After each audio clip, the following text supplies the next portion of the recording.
and welcome to the debate. I'm your host Sana MAQBOOL with you at PTV World. In today's show, we will be talking about two very important stories. The first is with a reference to the Federal Cabinet meeting held earlier today, in which a number of political and economic issues have been discussed. Of course, the economic situation is something which is a serious challenge for Pakistan, and there have been different reports coming out as to what sort of a situation Pakistan currently is in. According to the Finance Minister, Mifta Ismail, the situation may not be as bad as it may seem on different television channels or according to different media reports. What really is the truth under that? We'll try and explore that further as well. Of course, trade initiatives are also among the topics of agenda, which include trade initiatives with Afghanistan and Turkey as well. And we're going to try and figure out whether or not we're going to be seeing any of that transform in itself in the recent days.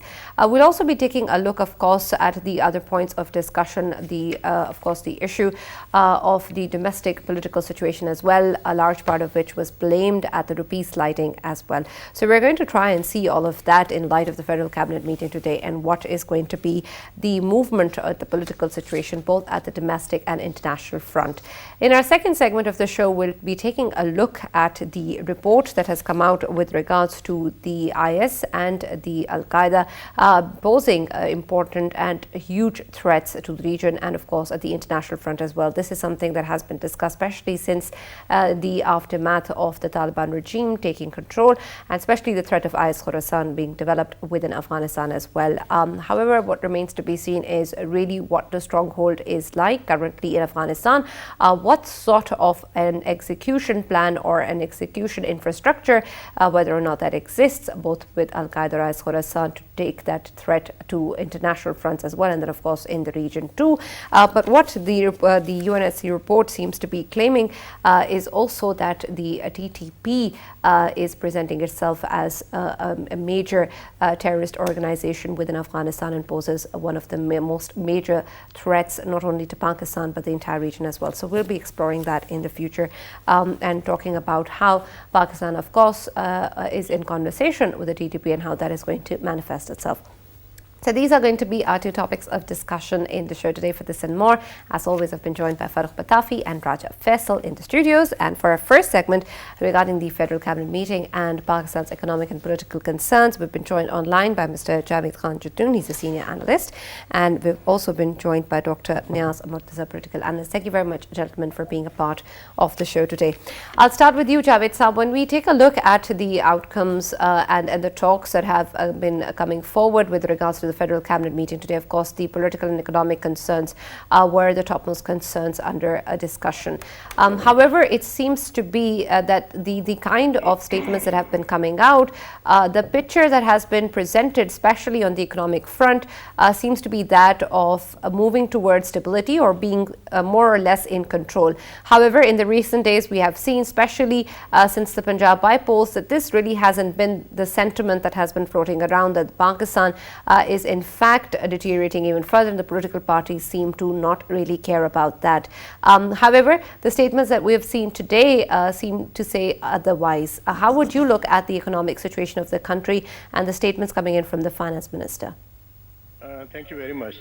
I think the political instability in Pakistan is definitely fueling the grave economic crisis with the falling depreciation of Pakistani rupee and the bloodbath in the stock exchange, and coupled with the downgrading by the Fitch of Pakistan's from stable to negative. And then I think the kind of uncertainty which prevails in the market because of the prevailing political instability in the wake of Punjab by-elections, market sentiments are definitely reflecting what is happening on the political platform.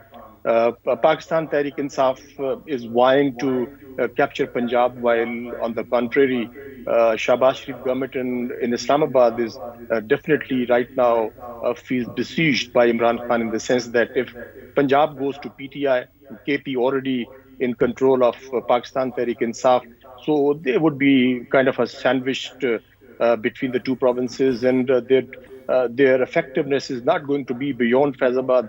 And I think that is the biggest dilemma this government is facing right now. But unfortunately, I don't see there's a kind of a deafening silence on part of the government people need reassurance from the government that what is happening in the market, what is happening in the as far as the dollar situation is concerned, or Right. Javed Saab, the sorry to stock cut markets you. are concerned. Javed Saab, sorry to cut you, but today actually assurance was provided by the finance minister. But that is not all. I want to understand why the uncertainty at the center, because we know that when it comes to Parliament, particularly National Assembly, PTI has already tendered its resignation. In that situation, no matter how many allies leave the government, the PMLN is going to be the majority party in the parliament. So why would there be any uncertainty? They are at the center and they have the government there. No doubt in that, Farooq. They definitely have the numbers on their side.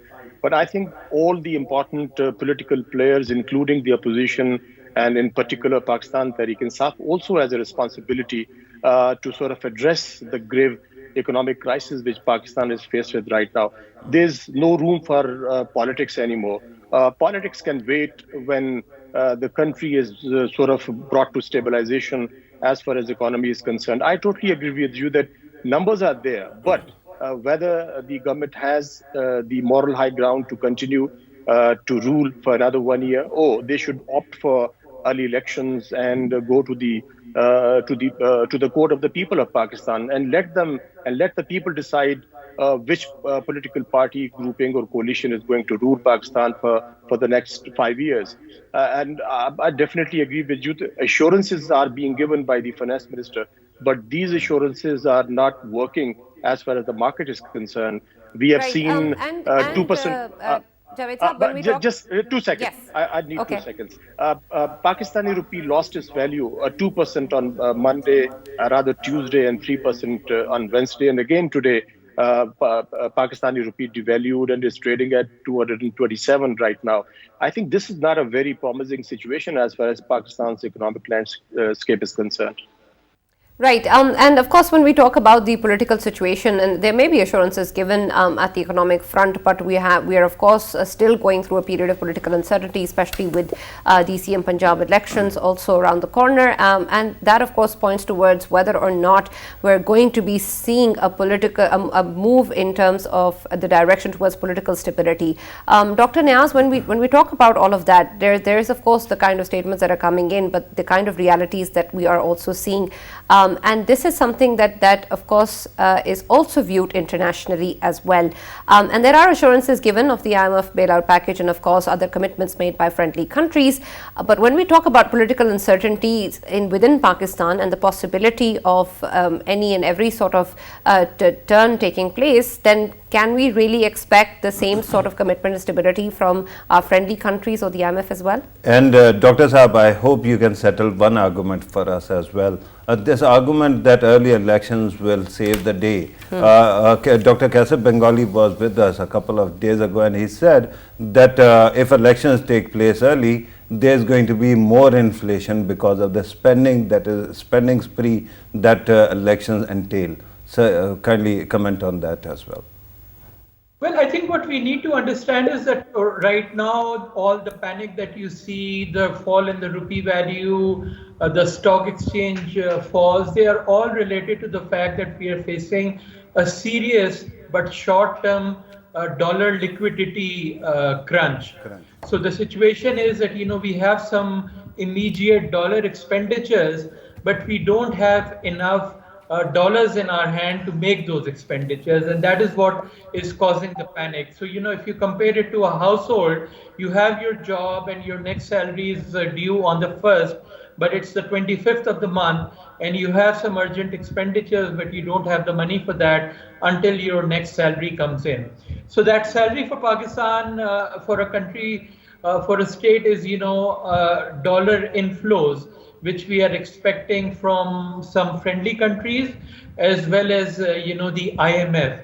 If you're seeing the dollar fall so much, it's not because our dollar inflows in the long term have vanished, like exports have fallen a lot or remittances have fallen a lot. It's just a short term liquidity crunch. So that is why you see the panic. Now, of course, I think the state bank could have done a little more intervention. It still has about $10 billion, which are not huge. But because of the fact that we don't have, a regular governor, so the state bank is also a bit rudderless at the But moment. Dr. Saab, with due respect, this kind of intervention would entail that you have to spend more dollars or throw money, dollars into the market. Yeah, When you have limited reserves, is it advisable? You still have about $10 billion available, and you're expecting friendly deposits to start coming in within a couple of weeks. So it could afford to do that, but because it doesn't have leadership, so it's hesitant a bit. But in terms of, political uncertainty, of course, is also feeding into it when people are not sure who's going to be in government in Punjab and whether the central government is going to survive. So that's all feeding into the situation. Your next question was about, what would happen if we go towards elections. Then obviously, there will be another turnover. And if you remember last time, when, there was a change of government, there was, complete lack of decision making at the end of the PTI government, as well as at the beginning of the new government. So obviously you'll have this handover and turnaround.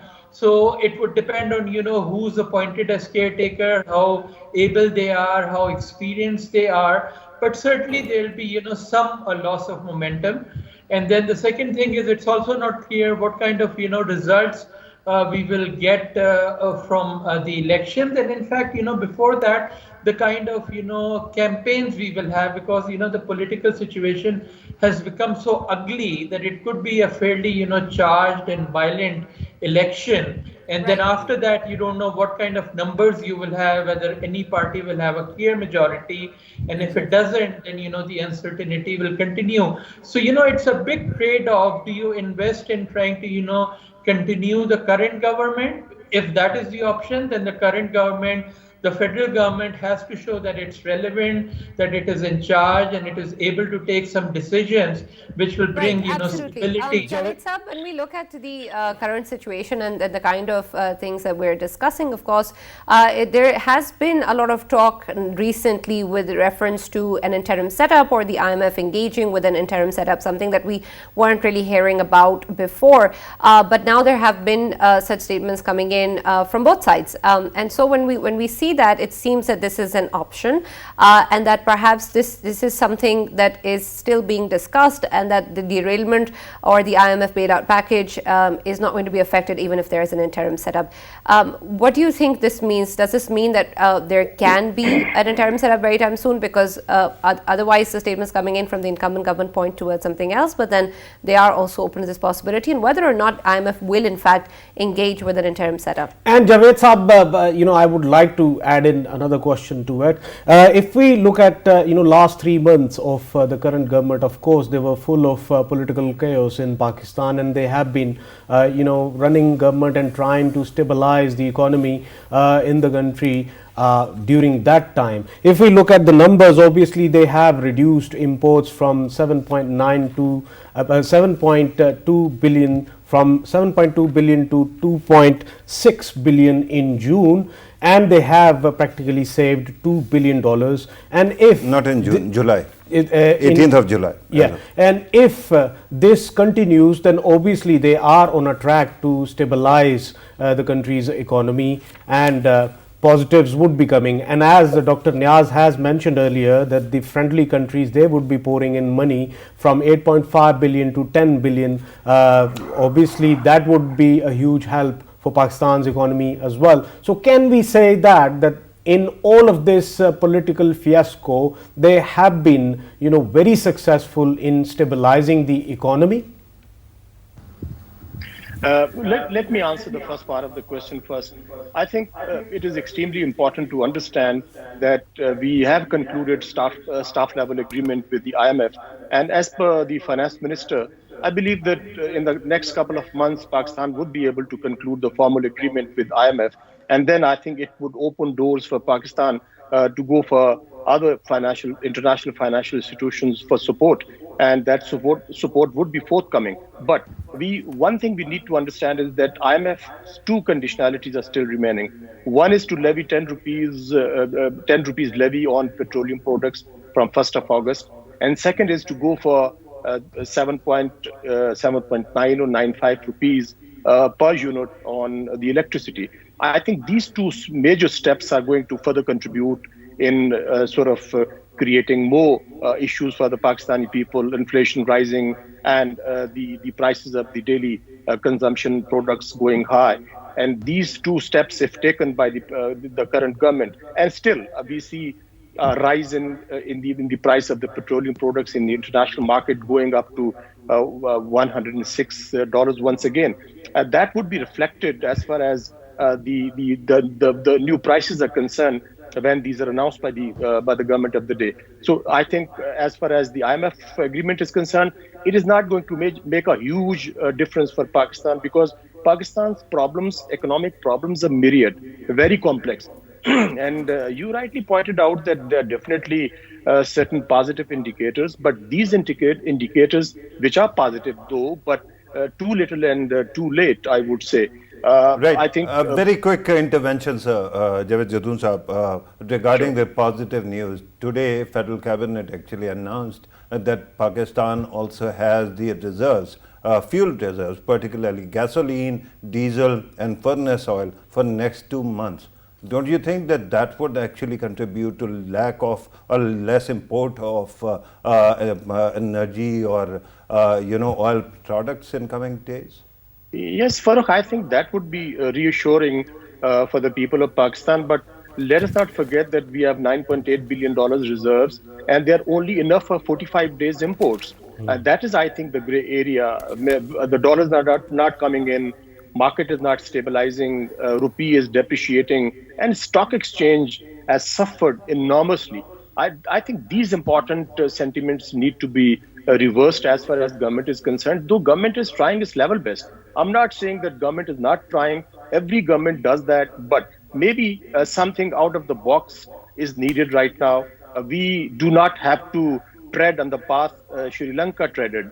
And unfortunately, I think the writing is very clear on the wall. If we don't take very timely decision, then I think it would be extremely difficult for Pakistan to extricate itself from the current turmoil. Right.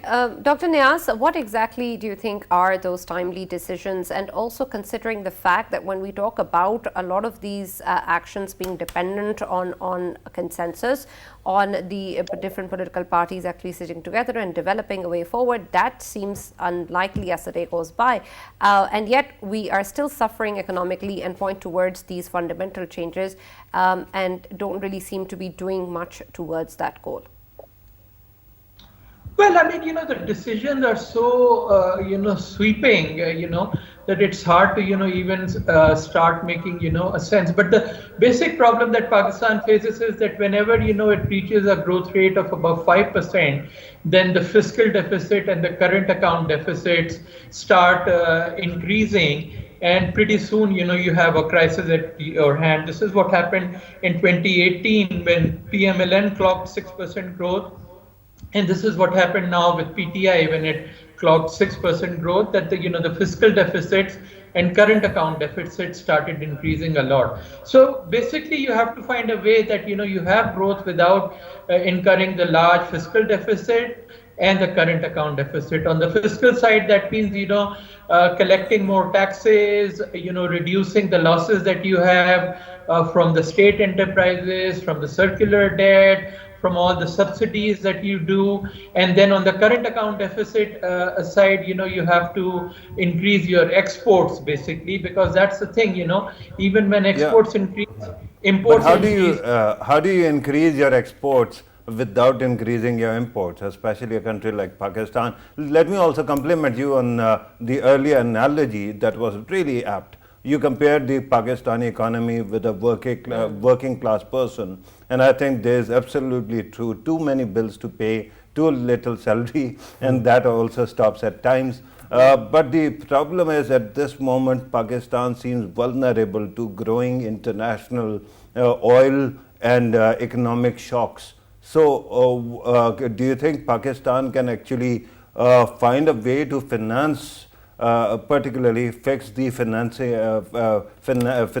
gap that is $4 billion? Well, $4 billion is just the start. Then it runs into, about 30, 35 billion and higher. But yeah, I think the thing is to get this immediate crisis out of the way. And that would require, I think this IMF loan will not be signed before the second half of August, which is still very fast. It would be, 4 months compared to 11 months in 2018 under PTI. But then, there'll be this gap. You need a friendly deposit before that to, calm the markets because, right now, the way the dollar is shooting up and the rupee is falling down, it could lead to, a self-fulfilling kind of a crisis. So, a friendly deposit has to come in before that from Saudi Arabia or China or wherever. And then once you have this crisis off the table, then you can start thinking about, taking longer term measures in terms of, controlling your imports, in terms of, increasing your exports. But then for all that, you also need political stability. And, that is the key question now, whether, the government should go for new elections or it's going to stay on and try to complete its term. So I think once this economic crisis is over, there will have to be an answer to the political crisis. And that's where, the political acumen of the government will come in. It will have to show that it's really adding something to the value, otherwise to the situation and, improving it. Otherwise, it doesn't make sense for it to just continue on and for the situation to get worse, especially in the face of such a fierce political opponent, and especially if they win in Punjab tomorrow, then, the political situation will become even more complicated. So, Dr. Niaz, as I understood from you, are you trying to say that political crisis and economic crisis, they can't go side by side, and obviously political crisis is affecting economic crisis a lot, and that is why we are standing here right now. So we have to have a quick solution to our political crisis first? Well, they have to go hand in hand. I won't say that, one has to wait for the other. At least in this century, we've had so many political crises and so many economic crises, but this combination is probably the most serious politico-economic crisis that we faced at least in this century. And, this kind of, rupee depreciation and panic, and then the political gridlock, I haven't seen it in Pakistan in decades. So, yeah, I mean, in a way, they are both related. If you bring down the economic crisis, that strengthens your political hand. If you can, handle the political crisis, that gives you economic space. So the government has to be very creative and come up with solutions on both sides. It can't make it sequential. Right. Javed Saab, when we talk about the Federal Cabinet meeting, it also, of course, discussed the trade initiatives with Afghanistan and Turkey, the development of the air corridor, and, of course, the trade, of course, between Pakistan and Turkey. But when we take a look at these initiatives and, of course, the economic situation as well at the moment, and in general, the impact that the economic situation is now having or will continue to have on the trust that business investors would have, or on our large and long-term projects with different countries, how do you see the development or the future of these particular projects, and then of course our relationships on the trade front with other countries as well? And once you have answered this question, sir, I have a question regarding Punjab, but I will first wait for your answer regarding this question. I think definitely right now the Shahbaz Sharif government has a total focus as far as economy is concerned. They do understand that if they lose right now, if they lose their direction at this particular juncture, it is going to be catastrophic, because they have already lost in Punjab. It was a total rout for Pakistan Muslim League N. And I believe the foreign policy has taken the back seat right now. Maybe it is kind of a formal agreement with Afghanistan, but I think Shahbaz Sharif's mind must be preoccupied what needs to be done as far as Pakistan's economic crisis is concerned, what steps government can take to address the situation on fast-track basis.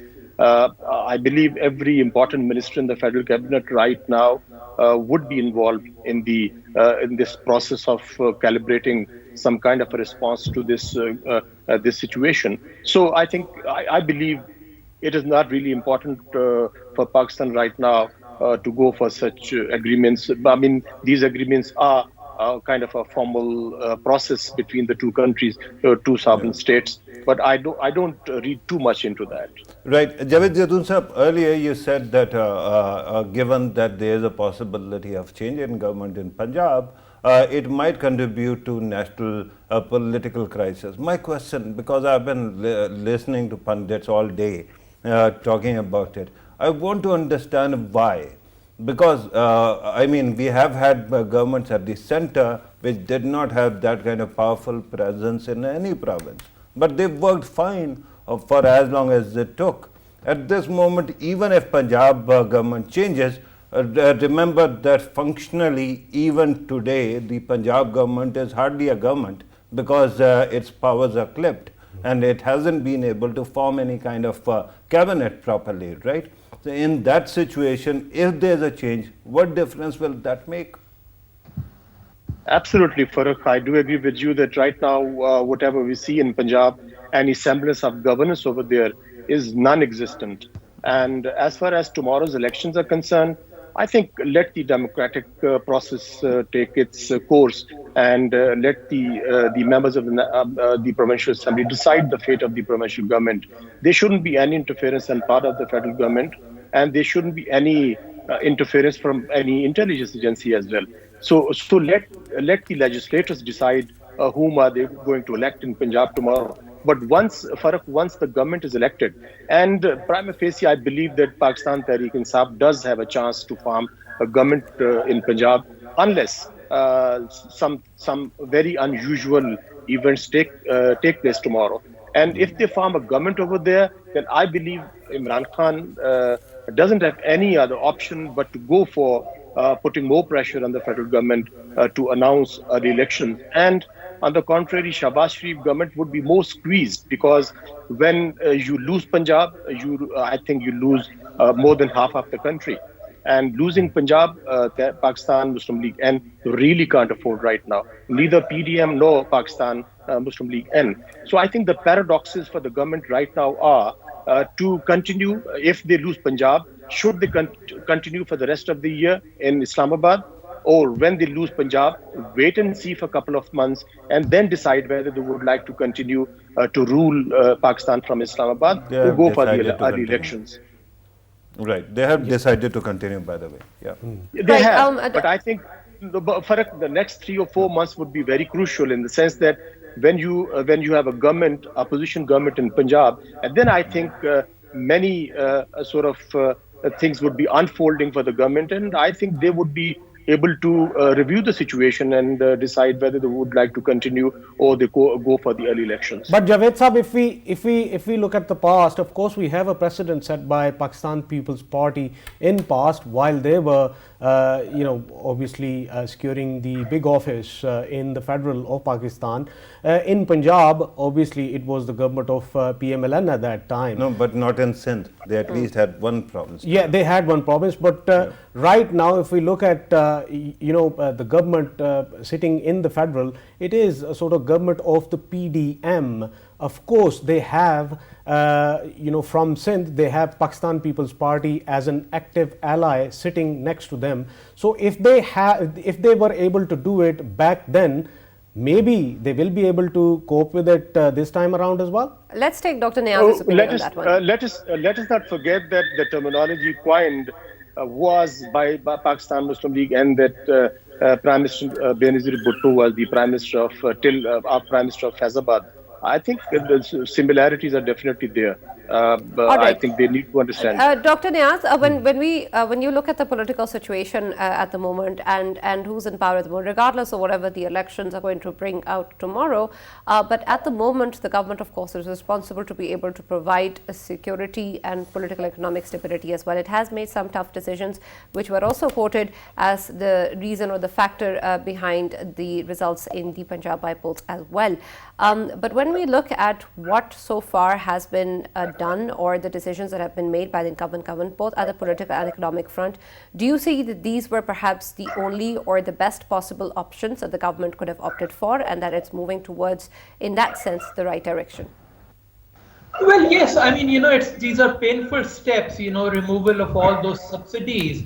But the fact was that, the IMF was not going to budge without the government, removing those subsidies. And in a way, it's sensible because, most of the subsidies on fuel go to the rich. So why subsidize the rich? The right approach is to, give, targeted subsidies to the poor, which has been done to some extent with this 2,000 rupee monthly, BISP grant that will be given.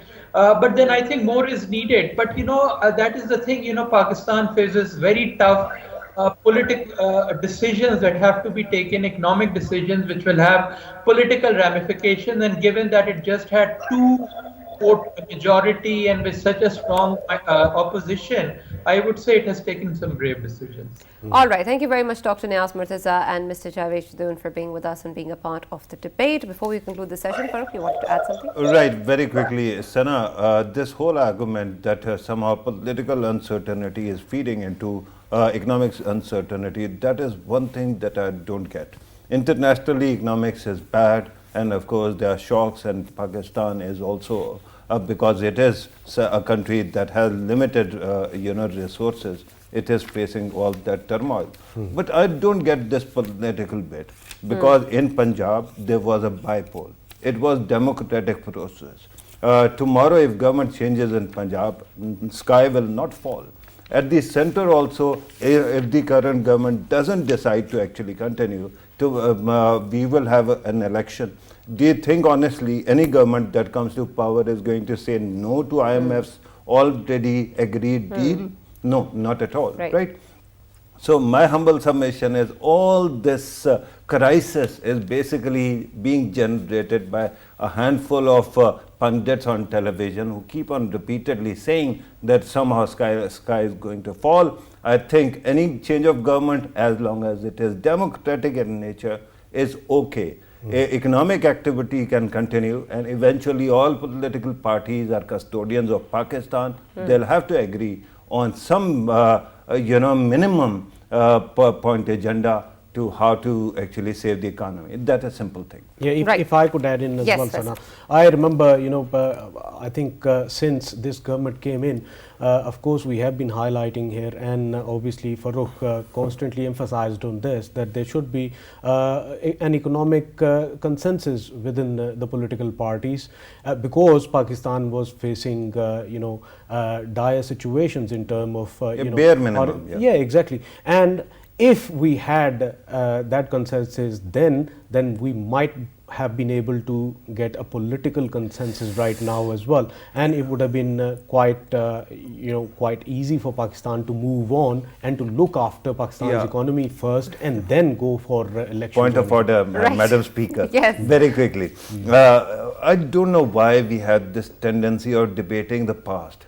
Past is gone. It is out of hand. You cannot change it. If you have a time machine, you can, but right now you cannot. But doesn't it impact the present and even the future? Yeah, but what we do today, in our hand, whatever there is only present. So you decide today and build bridges. That is easy, not difficult. And Farooq, everyone keeps on saying that we need to go towards the election. We need to, including somebody I know. And I do.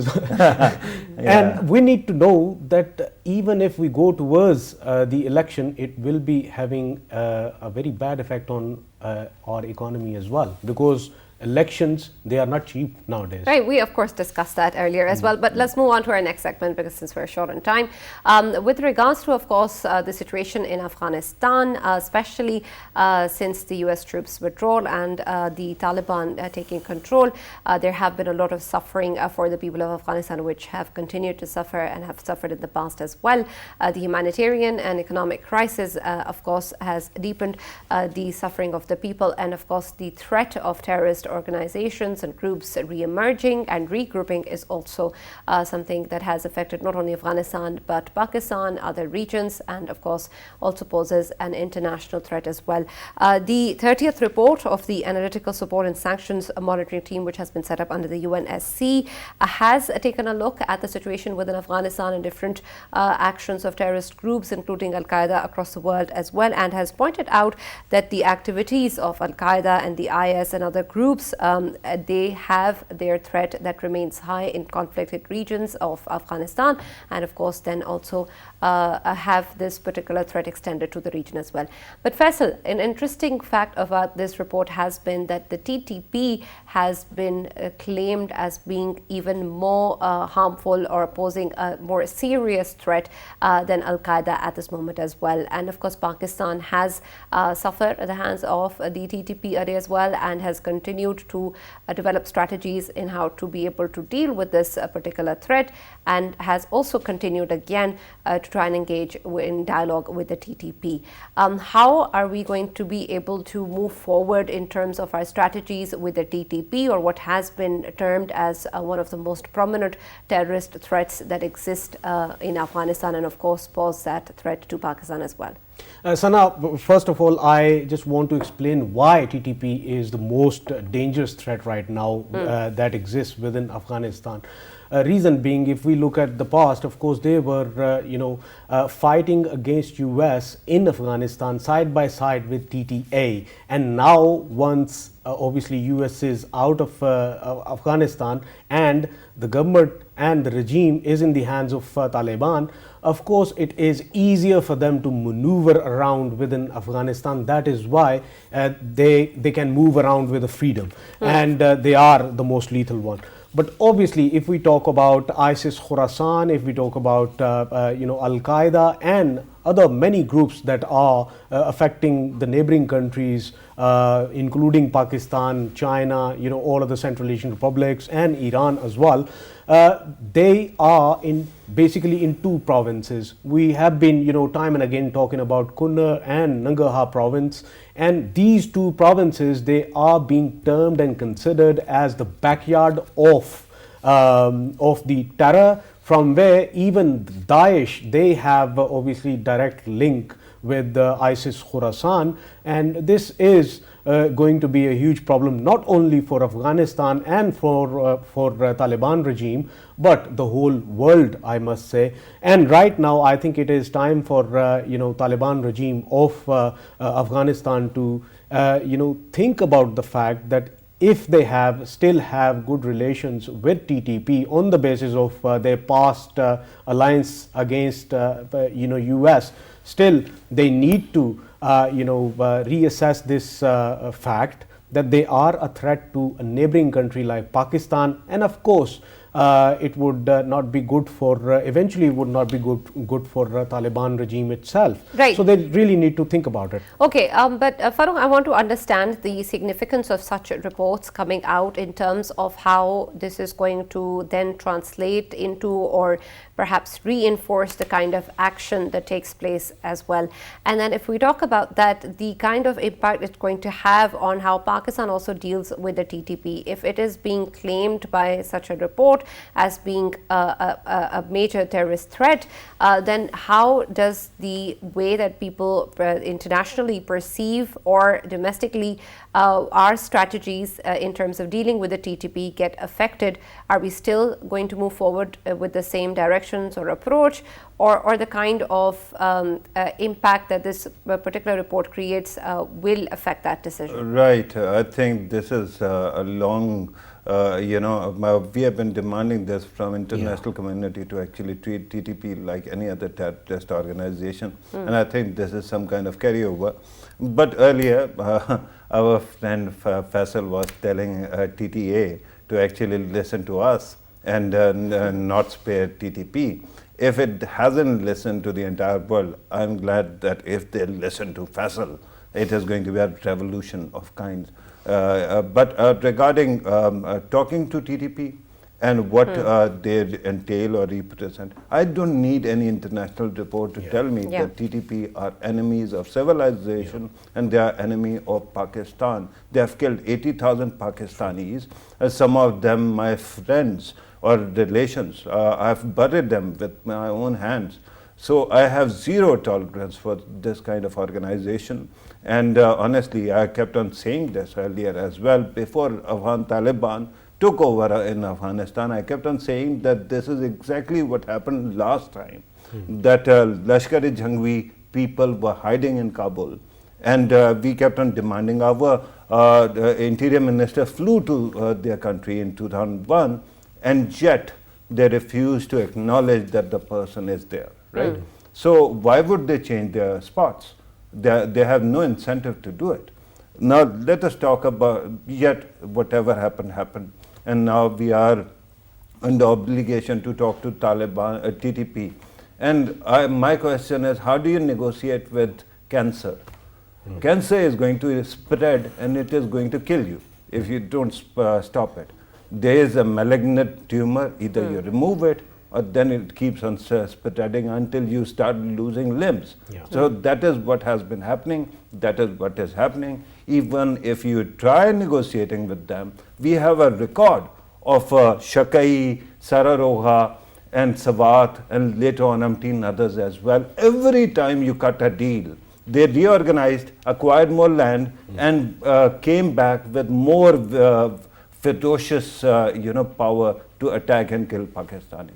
I don't know if it is going to change now. I don't have that kind of hope. But frankly, TTP is a different strand, Al-Qaeda is a different strand, and then Daesh is a very different one. Exactly. My fear is that if they start working in the same kind of safe havens, then the entire world is literally, its security is compromised in coming days as well. Right. Yeah, Sana, I just wanted to add that I think Pakistan and Taliban regime, they are cooperating with each other right now, but they need to cooperate more when it comes to TTP.